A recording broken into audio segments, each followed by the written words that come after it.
গত রবিবার সোনাইকে চটপটি বানিয়ে দিয়েছিলাম। খাবার পরে বলেছিল, মা আর একদিন বানিও তো, খুব ভালো লাগছে খেতে। তো কাল ভাবলাম কালই করে দিই। তো কালকে সন্ধ্যাবেলায় চটপটি বানিয়েছিলাম।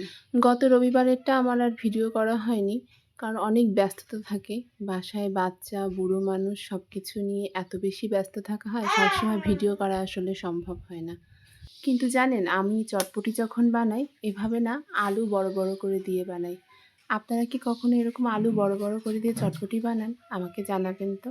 আর এরকম আলু দিয়ে চটপটি খেতে না ভীষণ ভালো লাগে, যেটা বাইরের দোকানে কিন্তু কখনোই দেয় না।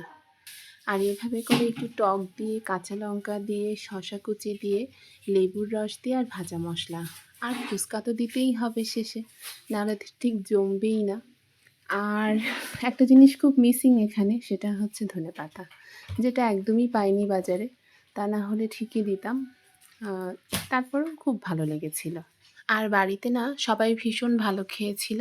আর সোনাই তো সন্ধ্যাবেলায় খেয়েছে, আবার রাত্রে ভাত খেয়ে উঠে আবার খেয়েছে, ওর এত ভালো লেগেছিল।